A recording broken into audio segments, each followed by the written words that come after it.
Hi, gang. Sexy. Welcome back into some Jaws of Victory. So we played turns 2 and turn 3. That's January 26th, January 27th. Okay. Now, since I consider that I'm relearning or learning the system, I'm sort of taking a light play approach to this so that I can make sure I understand everything. All right, the first thing I have learned is granted, I'm only playing a scenario, but it's not necessarily a big, huge mass amount of movement of counters. All right, well, what's the reason? Well, the striking force is all in here, which on turn 5 of the game, the 5th mech is going to get pulled off the map. They're going to get sent somewhere else. So I need to strike hard, quick, fast, whatever I need to do here. But these units pretty much from here all around for the Germans are in a continuous front. And you can't do anything with them unless they get triggered. So I don't feel that the Russians have enough troops up here to start pouncing on these guys. I could be wrong. So I haven't put them in a place where or done anything that would cause these guys to react and start being able to move. So they're stationary. They can't do anything, and I'm trying to leave it that way as long as I possibly can with them. That may change, I don't know, because they get to roll to become activated on every turn. But since the turn numbers are so low and you're rolling 2 dice, the odds are a little slim that they'll get triggered and be able to do their thing. So we're focusing here. Now, which I might as well just zoom in there, shouldn't I? Let's do that. Let's just zoom in down there to where all the big stuff's going on. So 6 tank army is doing all the damage right here. Now, the German front line was about along this line right here. And you can see now that the Russians have pulled out, or have pushed through. And getting ready to start a new turn. The Russians are going to be active again, doing their thing. They've got these stacks of tanks and infantry and reconnaissance stuff that are pushing through. Now, what am I finding about this game that I really, really, really like? Well, first off, the map, and I think the counters are awesome. All the charts are phenomenal, okay? I've said that this is not Gauss detail, but it's below it. It's got great detail in the rules, and I do have to keep looking back to the rules to make sure. But as I look back each time at specific rules, they start to just sort of stay in the head. You know what you're doing. I do like the combat sequence in this game, which is it's pretty much got its own sequence of play on the card right there. I mean, there's a bunch of steps you go through. And I will say this, that if you're playing 2-player, make sure you stick to that combat sequence of play. That way things don't show themselves at times when they're not supposed to, some of the fog of war stuff. And you pretty much do it too, playing solo. If you commit to attack and you commit to air and you commit artillery, then just make sure you stick to that when you put that in the combat, when you put those items in the combat. Just make sure you stick to it. You're going to draw chits for the stuff anyhow. And stay with it, and you'll get through the combat sequence just fine. Now, I've done about 9 or 10 combats, and now I'm starting to get a feel on how it works, and I'm finding it easier to get through those. Because the sequence of play for combats, the steps you check, is almost as big as the regular sequence of play for the rest of the game. So, 2 of the things that I do like about the combat. If you have, all right, just for an example right here, these 2 hexes right here, okay? There was a Stug unit in here, and you see there's a Stug unit here, and he's on his backside. They were here and here when that unit broke through. So I wanted to pull them back. Well, armor units and any infantry type unit can do a zone of control to zone of control move for the Germans. However, if you have an armor unit in a stack that you're moving zone of control to zone of control, and the unit whose zone of control you're moving through has armor, they can intercept you. Well, this stack right here has 2 armor units. It has some Shermans, and then it has some T-34s.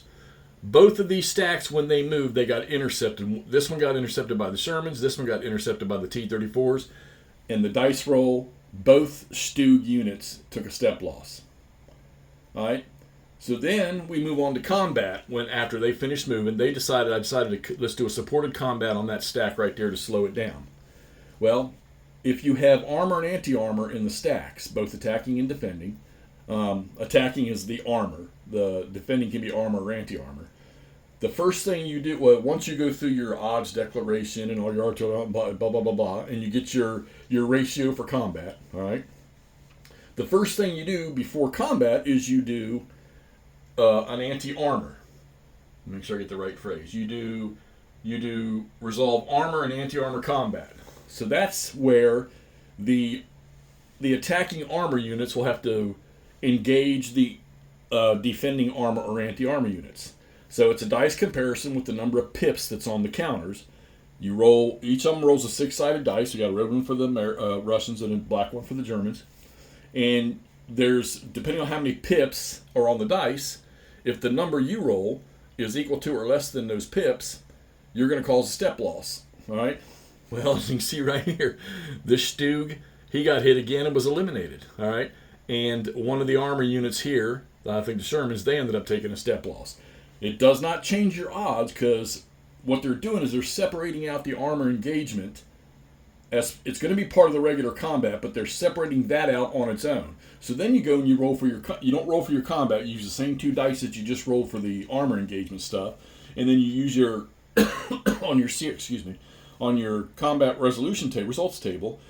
You go down that column and you use the same 2 dice that you rolled. So by roll 4, you go to the column, roll 4, you get your results, and then you'll apply your regular combat results. So keep that in mind. You get your combat odds determination while those armor units and anti-armor units before they actually engage each other. Now, when you take losses in the regular combat roll, the armor and anti-armor units that were engaged in the anti-armor and armor phase, they don't take the losses, okay? Because they've already been engaged. So it's really, really cool. I like it. It's an awesome rule. There's a little more detail to it than that, but that's just the basic function of it. So your armor, anti-armor will come first, and then you'll do your combat, your regular combat result, and then you'll do your step losses, retreats, or whatever. But losses will not be taken by the armor or anti-armor units if they engaged in the armor, anti-armor part of combat. So really cool function. What do you need to master in this game? At first, I thought this supply stuff was going to be pretty tough, but it's not. So, all of these markers that you see you can see those right there with the 4 numbers on. Those are they're called SDM, supply depot markers or something like that, whatever. That's where your units draw their support from when they're doing combat. You do not save the supply points that are marked on them each turn. They get at the end of the game turn, they get flipped over, and then when you start the new game turn, you go back through the supply distribution stuff. Supply distribution markers, maybe that's what they're called. And then depending on their distance from their supply source, in what they call segments, which I'll show you what a segment is here. The numbers on this counter, I don't know why, there we go, 6 and 4. That is for, 6 is for frozen ground conditions, and 4 is for mud. All right, so that number is called a segment. So 6 hexes from him during frozen is 1 segment. If he is more than that first segment away from a supply source, all right, let's say he's 8 hexes away from a supply source, when he gets resupplied, his max is 4, but since he's 1 extra segment away, he's only going to get 3. And if he's 2 extra segments away, he's only going to get 2. And that's how that works. So there's no big, I found out, once I did that, I found out, well, that's pretty easy. And then their support range is the same, the 6 and the 10, to the units ahead of them.